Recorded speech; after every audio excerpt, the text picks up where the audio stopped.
भारत के इतिहास में आज़ादी के साथ विस्थापन का एक दहलाने वाला अध्याय जुड़ा है। पूरे मानव इतिहास में शुरू से आज तक इतना बड़ा मानव प्रवास, अपनी ज़मीन से उखड़कर नया बसेरा खोजते विस्थापित लोगों का इतना बड़ा हुजूम धरती पर कभी नहीं चला। और फिर उससे जुड़ी हुई त्रासदियों का सिलसिला, इस सब को दर्ज किया गया इतिहास में, फिल्मों में, कला माध्यमों में, साहित्य में। पर मेरा व्यक्तिगत मानना है कि जैसा अन्य भाषाओं में हुआ, उसके मुकाबले हिंदी साहित्य में विभाजन की त्रासदी को लेकर इतनी ज़्यादा तवज्जो नहीं दी गई। ये मेरा व्यक्तिगत मत हो सकता है। बहरहाल, फिर भी हमारे पास इस संदर्भ से जुड़ी कई रचनाएं हैं। आज हम हिंदी धरोहर में विस्थापन की खौफनाक अनुगूंज से भरी एक कहानी प्रस्तुत कर रहे हैं। मोहन राकेश की बहुचर्चित कहानी मलबे का मालिक। पूरे 7.5 साल के बाद लाहौर से अमृतसर आए थे। हॉकी का मैच देखने का तो बहाना ही था।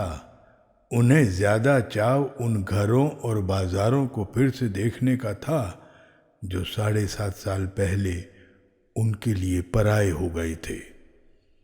हर सड़क पर मुसलमानों की कोई न कोई टोली घूमती नजर आ जाती थी। उनकी आंखें इस आग्रह के साथ वहां की हर चीज को देख रही थीं जैसे वो शहर साधारण शहर न होकर एक खास आकर्षण का केंद्र हो।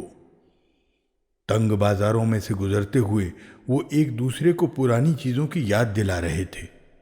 देख फतेह दीना, मिस्री बाजार में अब मिस्री की दुकानें पहले से कितनी कम रह गई हैं।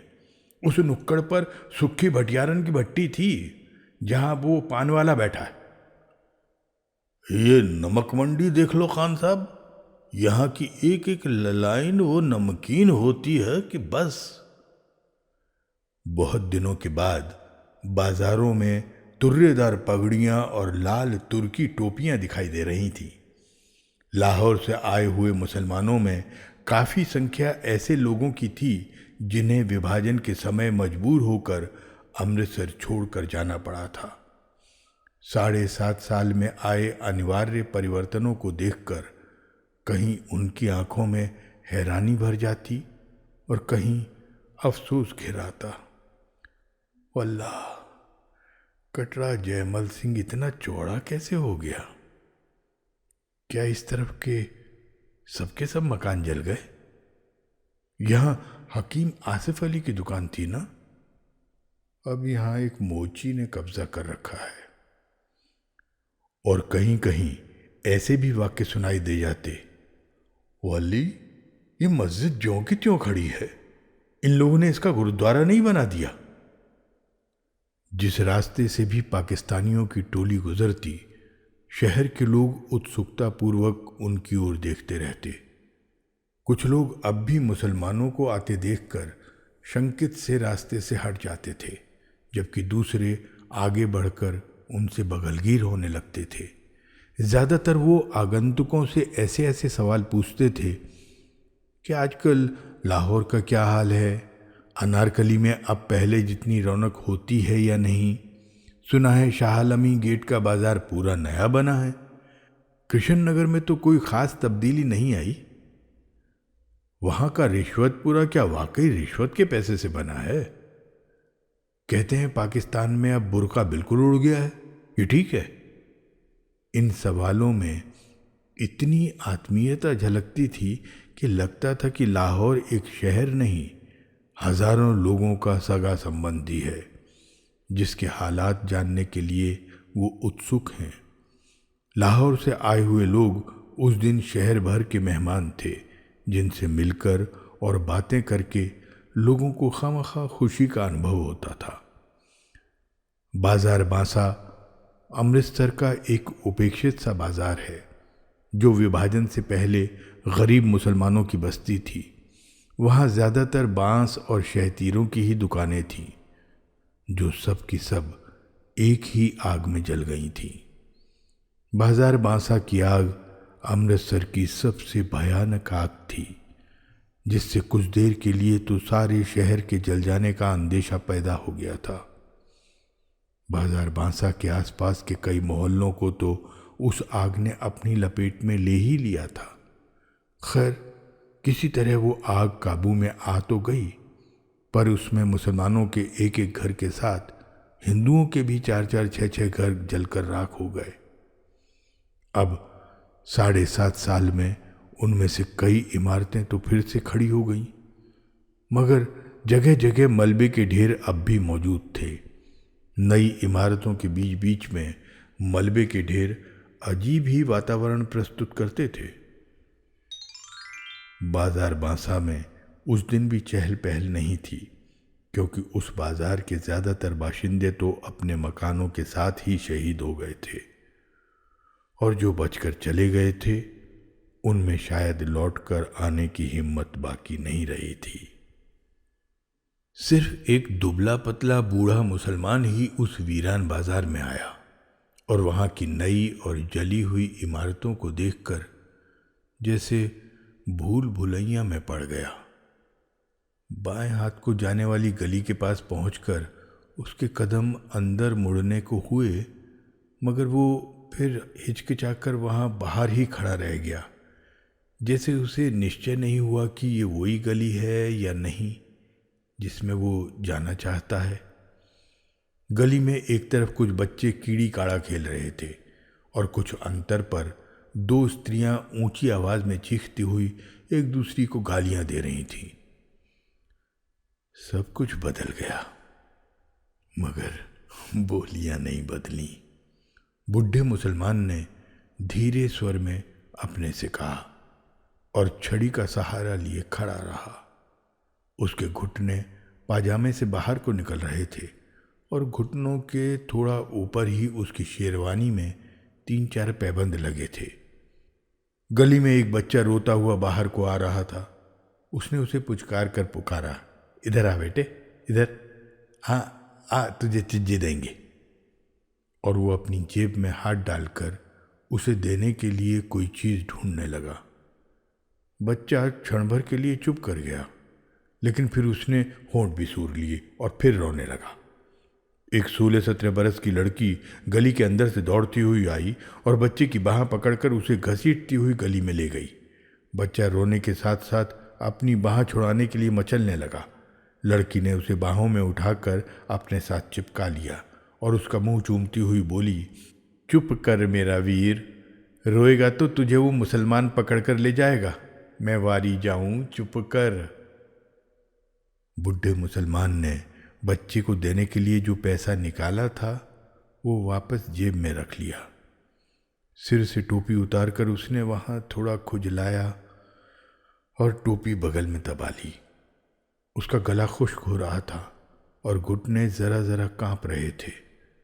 उसने गली के बाहर की बंद दुकान के तख्ते का सहारा लिया और टोपी फिर से सिर पर लगा ली।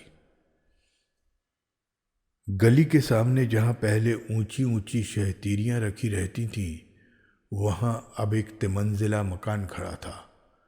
सामने बिजली के तार पर 2 मोटी मोटी चीलें बिल्कुल जड़ होकर बैठी थीं। बिजली के खंभे के पास थोड़ी धूप थी।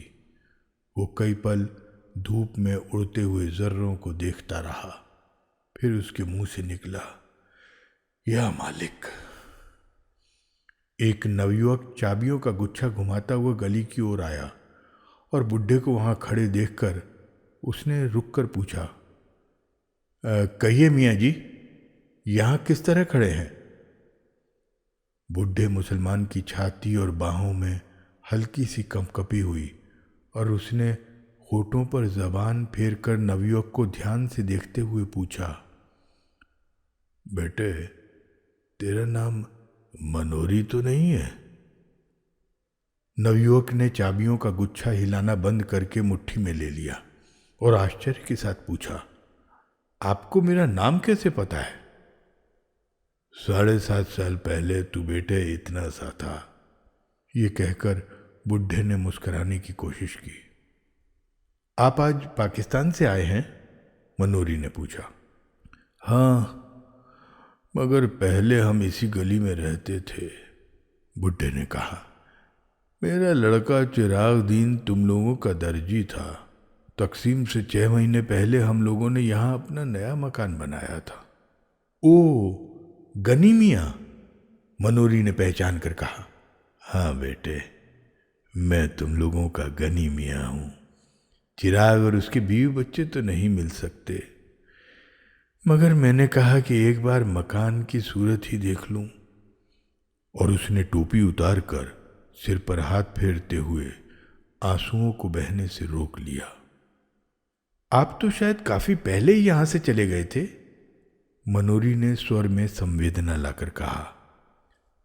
हाँ बेटे, मेरी बदबख्ती थी कि पहले अकेला निकलकर चला गया।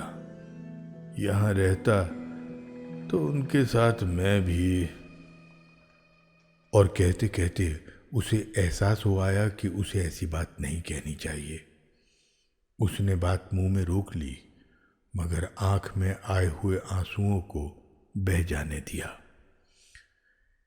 छोड़िए गनी साहब, अब बीती बातों को सोचने में क्या रखा है, मनोरी ने गनी की बाह पकड़कर कहा। आइए, आपको आपका घर दिखा दूं। गली में खबर इस रूप में फैली थी कि गली के बाहर एक मुसलमान खड़ा है जो रामदासी के लड़के को उठाने जा रहा था कि उसकी बहन उसे पकड़कर घसीट लाई, नहीं तो वो मुसलमान उसे ले गया होता। ये खबर पाते ही जो स्त्रियां गली में पीढ़े बिछाकर बैठी थी वो अपने अपने पीढ़े उठाकर घरों के अंदर चली गईं। गली में खेलते हुए बच्चों को भी उन स्त्रियों ने पुकार पुकार कर घरों में बुला लिया। मनोरी जब गनी को लेकर गली में आया तो गली में एक फेरी वाला रह गया था। या कुएं के साथ उगे हुए पीपल के नीचे रखा पहलवान बिखर कर सोया दिखाई दे रहा था। घरों की खिड़कियों में से और किवाड़ों के पीछे से अलबत्ता कई चेहरे झांक रहे थे। गनी को गली में आते देखकर उनमें हल्की हल्की चेमेगोइयाँ शुरू हो गईं। दाढ़ी के सब बाल सफ़ेद हो जाने के बावजूद लोगों ने चिरागदीन के बाप अब्दुल गनी को पहचान लिया था। वो आपका मकान था, मनोरी ने दूर से एक मलबे की ओर संकेत किया। गनी पल भर के लिए ठिठक कर फटी फटी आंखों से उसकी ओर देखता रह गया। चिराग और उसके बीवी बच्चों की मौत को वो काफी अरसा पहले स्वीकार कर चुका था, मगर अपने नए मकान को इस रूप में देखकर उसे जो झुरझुरी हुई उसके लिए वो तैयार नहीं था। उसकी जुबान पहले से ज्यादा खुश्क हो गई और घुटने भी और ज्यादा कांपने लगे। वो मलबा, उसने अविश्वास के स्वर में पूछा। मनोरी ने उसके चेहरे का बदला हुआ रंग देखा। उसने उसकी बाहों को और सहारा देकर ठहरे हुए स्वर में उत्तर दिया, आपका मकान उन्हीं दिनों जल गया था। गनी छड़ी का सहारा लेता हुआ किसी तरह मलबे के पास पहुंच गया। मलबे में अब मिट्टी ही मिट्टी थी, जिसमें जहां तहां टूटी और जली हुई ईंटें फंसी थीं। लोहे और लकड़ी का सामान उसमें से न जाने कब का निकाल लिया गया था। केवल जले हुए दरवाजे की चौखट न जाने कैसे बची हुई रह गई थी, जो मलबे में से बाहर को निकली हुई थी। पीछे की ओर 2 जली हुई अलमारियां और बाकी थीं, जिनकी कालिख पर अब सफेदी की हल्की हल्की तह उभर आई थी। मलबे को पास से देखकर गनी ने कहा, ये रह गया है ये। और जैसे उसके घुटने जवाब दे गए और वो जली हुई चौखट को पकड़कर बैठ गया। क्षण भर बाद उसका सिर भी चौखट से जा लगा और उसके मुंह से बिलखने की सी आवाज निकली, हाय ओए चिराग दीना। जले हुए किवाड़ की चौखट 7.5 साल मलबे में से सिर निकाले खड़ी तो रही थी, मगर उसकी लकड़ी बुरी तरह भुरभुरा गई थी। गनी के सिर के छूने से उसके कई रेशे झड़कर बिखर गए। कुछ रेशे गनी की टोपी और बालों पर आ गिरे। लकड़ी के रेशों के साथ एक केंचुआ भी नीचे गिरा, जो गनी के पैर से 6-8 इंच दूर नाली के साथ बनी ईंटों की पटरी पर सरसराने लगा। वो अपने लिए सुराग ढूंढता हुआ जरा सा सिर उठाता, मगर 2-1 बार सिर पटक कर और निराश होकर दूसरी ओर को मुड़ जाता।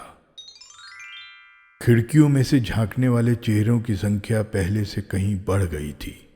उनमें चिमगोइयाँ चल रही थीं कि आज कुछ न कुछ ज़रूर होगा। चिराग दीन का बाप गनी आ गया है, इसलिए 7.5 साल पहले की सारी घटना आज खुल जाएगी।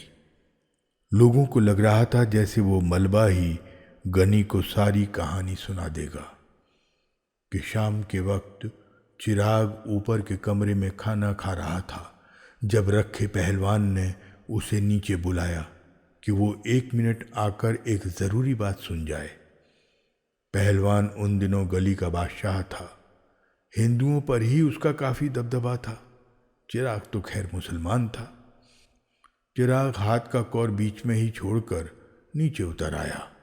उसकी बीवी जुबैदा और दोनों लड़कियां किश्वर और सुल्ताना खिड़कियों में से नीचे झांकने लगीं। चिराग ने ड्योढ़ी से बाहर कदम रखा ही था कि पहलवान ने उसे कमीज के कॉलर से पकड़कर खींच लिया और उसे गली में गिराकर उसकी छाती पर चढ़ बैठा। चिराग उसका छुरे वाला हाथ पकड़कर चिल्लाया, न रखे पहलवान, मुझे मत मार, हाय मुझे बचाओ, जुबैदा मुझे बचा। और ऊपर से जुबैदा चीखती हुई नीचे ड्योढ़ी की तरफ भागी। रखे के एक शागिर्द ने चिराग की जद्दोजहद करती हुई बाहें पकड़ लीं और रखा उसकी जांघों को घुटने से दबाए हुए बोला, चीखता क्या है बहन के, तुझे पाकिस्तान दे रहा हूं, ले। और जुबैदा के नीचे पहुंचने से पहले ही उसने चिराग को पाकिस्तान दे दिया। आसपास के घरों की खिड़कियां बंद हो गईं। जो लोग इस दृश्य के साक्षी थे उन्होंने दरवाजे बंद करके अपने को इस घटना के उत्तरदायित्व से मुक्त कर लिया था। बंद किवाड़ों में भी उन्हें देर तक जुबैदा, किश्वर और सुल्ताना के चीखने की आवाज़ें सुनाई देती रहीं। रखे पहलवान और उसके साथियों ने उन्हें भी उसी रात पाकिस्तान देकर विदा कर दिया, मगर दूसरे तबील रास्ते से।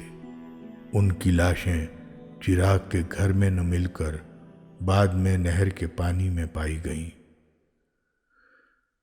2 दिन तक चिराग के घर की खाना तलाशी होती रही। जब उसका सारा सामान लूटा जा चुका तो न जाने किसने उस घर को आग लगा दी। रखे पहलवान ने कसम खाई थी कि वह आग लगाने वाले को जिंदा जमीन में गाड़ देगा, क्योंकि उसने उस मकान पर नजर रखकर ही चिराग को मारने का निश्चय किया था। उसने उस मकान को शुद्ध करने के लिए हवन सामग्री भी खरीद रखी थी, मगर आग लगाने वाले का पता ही नहीं चल सका। उसे जिंदा गाड़ने की नौबत तो बाद में आती। अब 7.5 साल से रखा पहलवान उस मलबे को अपनी जागीर समझता आ रहा था, जहां न वो किसी को गाय भैंस बांधने देता था और न खोमचा लगाने देता था। उस मलबे से बिना उसकी अनुमति के कोई ईंट भी नहीं उठा सकता था। लोग आशा कर रहे थे कि सारी कहानी जरूर किसी न किसी तरह गनी के कानों तक पहुंच जाएगी। जैसे मलबे को देखकर उसे अपने आप ही सारी घटना का पता चल जाएगा और गनी मलबे की मिट्टी नाखूनों से खोद खोद कर अपने ऊपर डाल रहा था और दरवाजे की चौखट को बाह में लिए हुए रो रहा था। बोल चिराग दीना, बोल, तू कहाँ चला गया? ओए ओ किश्वर और सुल्ताना, आए मेरे बच्चे, ओए गनी को कहाँ छोड़ दिया? ओए। और भुरभुरे किवाड़ से कड़ी के रेशे झड़ते जा रहे थे। पीपल के नीचे सोए हुए रखे पहलवान को किसी ने जगा दिया था, या शायद वो वैसे ही जाग गया था। ये जानकर कि पाकिस्तान से अब्दुल गनी आया है और अपने मकान के मलबे पर बैठा है, उसके गले में थोड़ा झाग उठाया, जिससे उसे खांसी आ गई और उसने कुएं के फर्श पर थूक दिया। मलबे की ओर देखकर उसकी छाती से धौंकनी का सा स्वर निकला और उसका निचला होंठ थोड़ा बाहर को फैलाया। गनी अपने मलबे पर बैठा है, उसके शागिर्द लच्छे पहलवान ने उसके पास आकर बैठते हुए कहा। मलबा उसका कैसे? मलबा हमारा है। पहलवान ने झाग के कारण घरघराई हुई आवाज में कहा। मगर वो वहां पर बैठा है, लच्छे ने आंखों में रहस्यमय संकेत लाकर कहा। बैठा है, बैठा रहे, तू चिलम ला। उसकी टांगें थोड़ी फैल गईं और उसने अपनी नंगी जांघों पर हाथ फेरा। मनोरी ने अगर उसे कुछ बताया उताया तो? लच्छे ने चिलम भरने के लिए उठते हुए उसी रहस्यपूर्ण दृष्टि से देखकर कहा। मनोरी की शामत आई है। लच्छे चला गया। कुएं पर पीपल की कई पुरानी पत्तियां बिखरी थीं। रखा उन पत्तियों को उठा उठाकर हाथों में मसलता रहा। जब लच्छे ने चिलम के नीचे कपड़ा लगाकर उसके हाथ में दी तो उसने कश खींचते हुए पूछा, और किसी से तो गनी की बात नहीं हुई? नहीं। ले। और उसने खांसते हुए चिलम लच्छे के हाथ में दे दी। लच्छे ने देखा कि मनोरी मलबे की तरफ से गनी की बाह पकड़े हुए आ रहा है। वो उकड़ू होकर चिलम के लंबे लंबे कश खींचने लगा। उसकी आंखें आधा क्षण रखे के चेहरे पर टिकती और आधा क्षण गनी की ओर लगी रहती। मनोरी गनी की बाह पकड़े हुए उससे एक कदम आगे चल रहा था, जैसे उसकी कोशिश हो कि गनी कुएं के पास से बिना रखे पहलवान को देखे ही निकल जाए। मगर रखा जिस तरह बिखर कर बैठा था, उससे गनी ने उसे दूर से ही देख लिया। कुएं के पास पहुंचते न पहुंचते उसकी दोनों बाहें फैल गईं और उसने कहा, रखे पहलवान। रखे ने गर्दन उठाकर और आंखें जरा छोटी करके उसे देखा। उसके गले में अस्पष्ट सी घरघराहट हुई, पर वो बोला कुछ नहीं। रखे पहलवान, मुझे पहचाना नहीं? गनी ने बाहें नीचे कर कर कहा। मैं गनी हूं, अब्दुल गनी, चिरागुद्दीन का बाप। पहलवान ने संदेहपूर्ण दृष्टि से उसका ऊपर से नीचे तक जायजा लिया। अब्दुल गनी की आंखों में उसे देखकर चमक आ गई थी। सफेद दाढ़ी के नीचे उसके चेहरे की झुर्रियां जरा फैल गई थीं। रखे का निचला होंठ फड़का, फिर उसकी छाती से भारी सा स्वर निकला। सुना गनिया। गनी की बाहें फिर फैलने को हुई, परंतु पहलवान पर कोई प्रतिक्रिया न देखकर उसी तरह रह गईं। वो पीपल के तने का सहारा लेकर कुएं की सिल पर बैठ गया। ऊपर खिड़कियों में चिमगोइयां तेज हो गईं कि अब दोनों आमने सामने आ गए हैं तो बात जरूर खुलेगी। फिर हो सकता है दोनों में गाली गलौज भी हो। अब रखा गनी को कुछ नहीं कह सकता। अब वो दिन नहीं रहे। बड़ा मलबे का मालिक बनता था। असल में मलबा न इसका है न गनी का। मलबा तो सरकार की मिल्कियत है।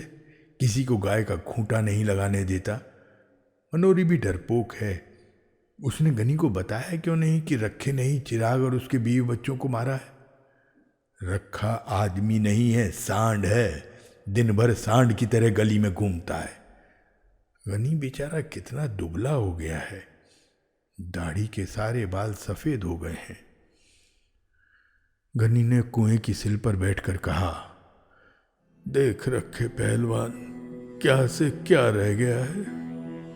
भरा पूरा घर छोड़कर गया था और आज यहां मिट्टी देखने आया हूं। बसे हुए घर की यही निशानी रह गई है।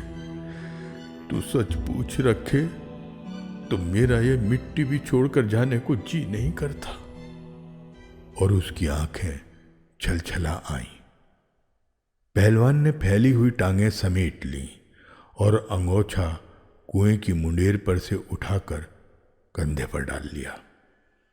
लच्छे ने चिलम उसकी तरफ बढ़ा दी और वो कश खींचने लगा। तू बता रखे, ये सब हुआ किस तरह?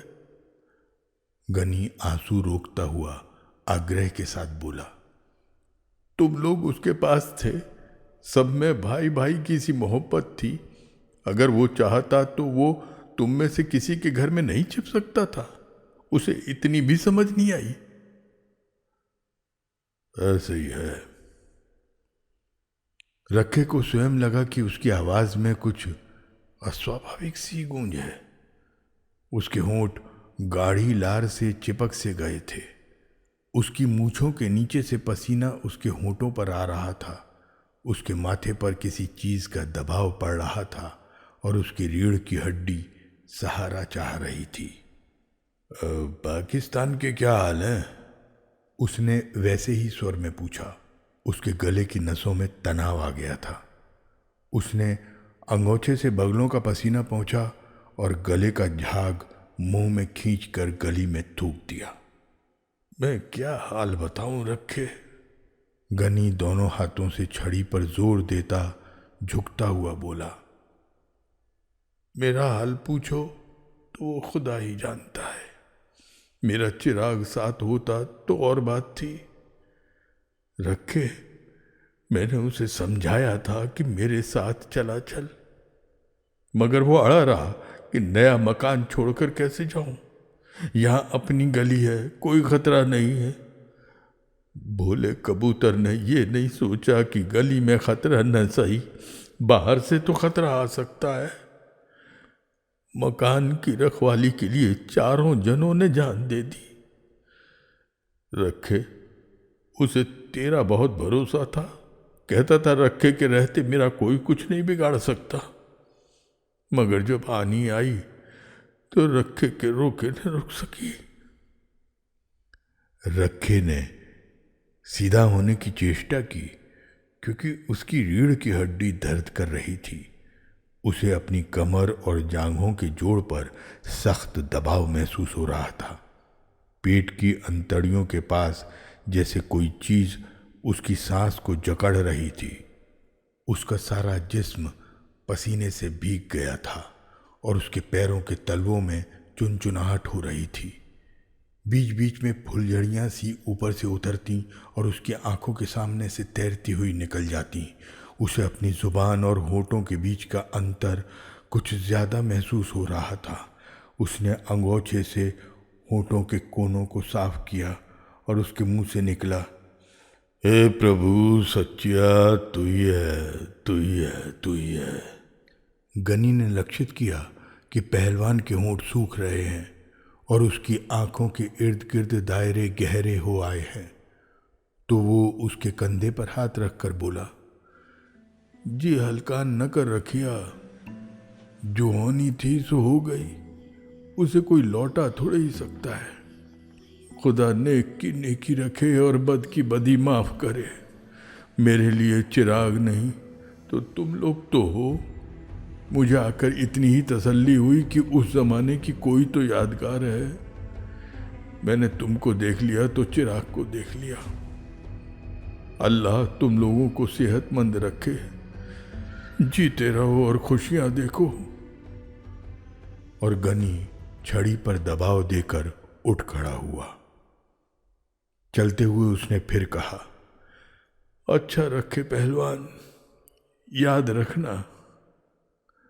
रखे के गले से स्वीकृति की मध्यम सी आवाज निकली। अंगोछा बीच में लिए हुए उसके दोनों हाथ जुड़ गए। गनी गली के वातावरण को हसरत भरी नजर से देखता हुआ धीरे धीरे गली से बाहर चला गया। ऊपर खिड़कियों में थोड़ी देर चिमगोइयाँ चलती रहीं कि मनोरी ने गली से बाहर निकलकर जरूर गनी को सब कुछ बता दिया होगा। गनी के सामने रखे का ताल्लुक किस तरह खुश्क हो गया था। रखा अब किस मुंह से लोगों को मलबे पर गाय बांधने से रोकेगा। बेचारी जुबैदा, बेचारी कितनी अच्छी थी, कभी किसी से मंदा बोल नहीं बोली। रखे मरदूद का घर न घाट, इसे किस माँ बहन का लिहाज था। और थोड़ी ही देर में स्त्रियां घरों से गली में उतर आईं। बच्चे गली में गुल्ली डंडा खेलने लगे और 2 12-13 बरस की लड़कियां किसी बात पर एक दूसरी से गुत्थम गुत्था हो गईं। रखा गहरी शाम तक कुएं पर बैठा खंखारता और चिलम फूंकता रहा। कई लोगों ने वहां से गुजरते हुए उससे पूछा, रखे शाह, सुना है आज गनी पाकिस्तान से आया था? आया था, रखे ने हर बार एक ही उत्तर दिया। फिर कुछ नहीं, चला गया। रात होने पर पहलवान रोज की तरह गली के बाहर बाईं ओर की दुकान के तख्ते पर आ बैठा। रोज अक्सर वो रास्ते से गुजरने वाले परिचित लोगों को आवाज दे देकर बुला लेता था और उन्हें सट्टे के गुर और सेहत के नुस्खे बताया करता था। मगर उस दिन वो लच्छे को अपनी वैष्णो देवी की यात्रा का विवरण सुनाता रहा जो उसने 15 साल पहले की थी। लच्छे को विदा करके वो गली में आया तो मलबे के पास लोकू पंडित की भैंस को खड़ी देखकर वो रोज की आदत के मुताबिक उसे धक्के दे देकर हटाने लगा। हट हट हट हट हट। और भैंस को हटाकर वो सुस्ताने के लिए मलबे की चौखट पर बैठ गया। गली उस समय बिल्कुल सुनसान थी। कमेटी की कोई बत्ती न होने से वहां शाम से ही अंधेरा हो जाता था। मलबे के नीचे नाली का पानी हल्की आवाज करता हुआ बह रहा था। रात की खामोशी के साथ मिली हुई कई तरह की हल्की हल्की आवाजें मलबे की मिट्टी में से निकल रही थीं। एक भटका हुआ कौआ न जाने कहां से उड़कर कड़ी की चौखट पर आ बैठा। उससे लकड़ी के रेशे इधर उधर छितरा गए। कौए के वहां बैठते न बैठते मलबे के एक कोने में लेटा हुआ कुत्ता घुर्रा कर उठा और जोर जोर से भौंकने लगा। कौआ कुछ देर सहमा सा चौखट पर बैठा रहा। फिर वो पंख फड़फड़ाता हुआ उड़कर कुएं के पीपल पर चला गया। कौए के उड़ जाने पर कुत्ता और नीचे उतर आया और पहलवान की ओर मुंह करके भौंकने लगा। पहलवान उसे हटाने के लिए भारी आवाज में बोला, दर दर दर दर। मगर कुत्ता और पास आकर भौंकने लगा। ऊ ऊ हट हट दर दर। पहलवान ने एक ढेला उठाकर कुत्ते की ओर फेंका। कुत्ता थोड़ा पीछे हट गया पर उसका भौंकना बंद नहीं हुआ। पहलवान मुंह ही मुंह में कुत्ते की मां को गाली देकर वहां से उठ खड़ा हुआ और धीरे धीरे जाकर कुएं की सिल पर लेट गया। पहलवान के वहां से हटने पर कुत्ता गली में उतर आया और कुएं की ओर मुंह करके भौंकने लगा। काफी देर भौंककर जब गली में उसे कोई प्राणी चलता फिरता दिखाई नहीं दिया तो वो एक बार कान झटक कर मलबे पर लौट आया और वहां कोने में बैठकर गुर्राने लगा। यह कहानी खत्म हो जाती है।